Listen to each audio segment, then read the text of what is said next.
हा इकडे लक्ष द्या. आपण कॅपॅसिटर कॅपॅसिटर म्हणजे काय ते बघूयात आपण. लक्ष द्या. कॅपॅसिटर कशाला म्हणतो आणि कॅपॅसिटर काय आहे. एक आतापर्यंतचा एक टप्पा इलेक्ट्रोस्टॅटिकचा वेगळा होता. आता इथून पुढचा एक टप्पा आहे तो इलेक्ट्रोस्टॅटिकचा काय वेगळा आहे. तर त्याच्यामध्ये काय आहे ते बघूयात आपण. या ठिकाणी बघितलं तर समजा दोन चार्जड प्लेट. लक्ष द्या. एक हे ऑलरेडी एक चार्जड प्लेट आहे. त्याच्या शेजारी अजून एक प्लेट आणून ठेवला तर त्याच्यावर पॉझिटिव्ह आणि निगेटिव्ह असतात. त्याच्यातलं हे निगेटिव्ह पार्ट बाहेरचा जो पॉझिटिव्ह चार्ज आहे हा त्याला आपण काय केला ग्राउंडिंग केला. मीन्स मी कॅपॅसिटरला दाखवताना दोन चार्जड प्लेट नीट लक्ष द्या. दोन चार्जड प्लेट त्याला एका पर्टिक्युलर डिस्टन्स न डिफरन्शिएट केले किंवा वेगळं केलं आणि त्याला सेपरेशन केलं एकतर एअर किंवा डायइलेक्ट्रिकनं. त्या कॅपॅसिटरला कशानं सेपरेशन केलं आपण एकतर एअर किंवा डायइलेक्ट्रिकनं. बाबांनो डायइलेक्ट्रिक कशाला म्हणतो as an insulator to store the energy.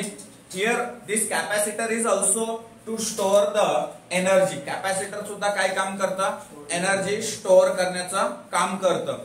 या दोन चार्जड पॅरलल प्लेट मधलं जे डिस्टन्स आहे ते डी इतकं डिस्टन्स आहे. याच्यामधला जो चार्ज आहे तो charge directly proportional to the potential difference. नीट लक्ष द्या. याच्यामधला जो चार्ज आहे that charge is directly proportional to the V or a potential difference that Q is equal to CV. Then C is the capacitor or a capacitance of capacitor. So that C is equal to Q upon V.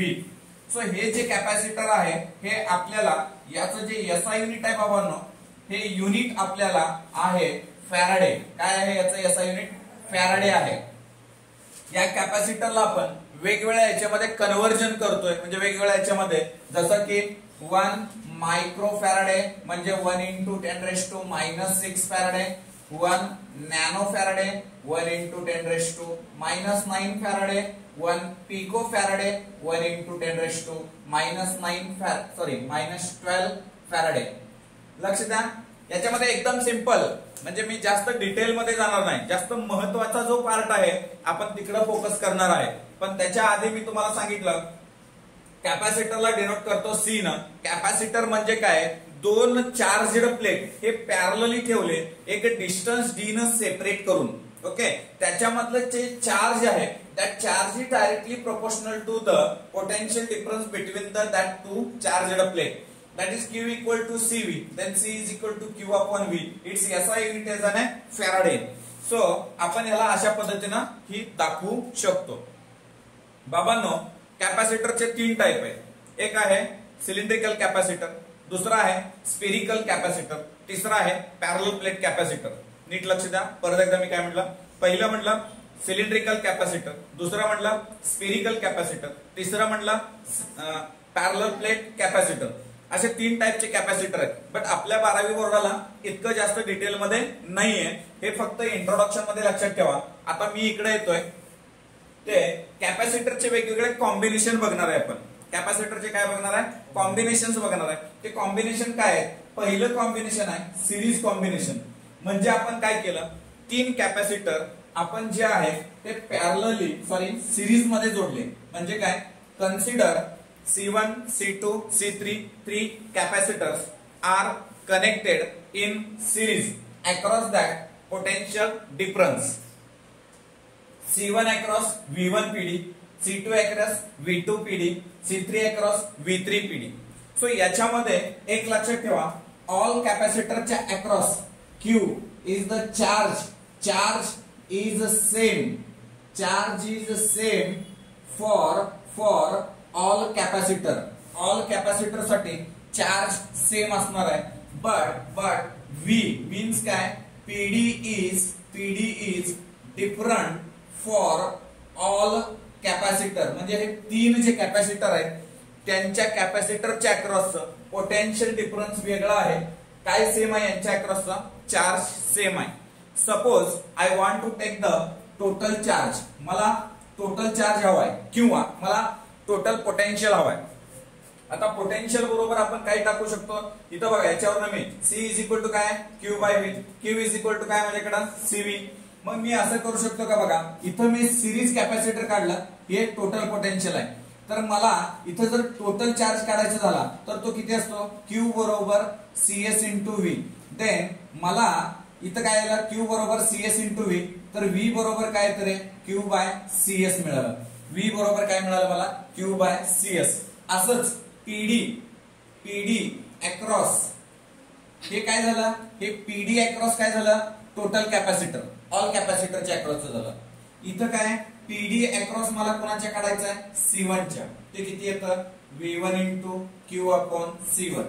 मी काढलं PD across C2 किती येतं, V2 बरोबर Q upon C2. V2 बरोबर किती आलं मला, Q upon C2 आलं. त्याच्यानंतर मी तसंच काय केलं, PD अक्रॉस कोणाचे काढलं रे, PD अक्रॉस C3 काय येतं, V3 बरोबर Q अपॉन C3 मिळाला मला. V3 बरोबर काय मिळाला, Q अपॉन C3 मिळालं. सो या ठिकाणी जर मी बघितलं बाबांनो, I want to total potential difference across this whole circuit. मग total PD across 3 capacitor C1 C2 C3 या 3 कॅपॅसिटरच्या अक्रॉस आपण काय काढलं, टोटल पोटेन्शियल डिफरन्स काढला या ठिकाणी. सो टोटल जो पोटेन्शियल डिफरन्स आहे तो कसा येतो बघा, या ठिकाणी सिंपली आपण काय करूया, ऍडिशन करू, म्हणजे टोटल कॅपॅसिटर आपल्याला काढण्यासाठी. इथं बघा V1 V2 V3 total V बरोबर V1 plus V2 plus V3. So V equal to, आता V इक्वल टू आपल्याला माहिती आहे Q अपॉन CS Q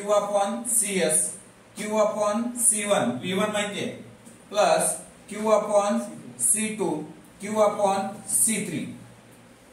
याच्यामधून काय कॉमन काढू शकतो बघा.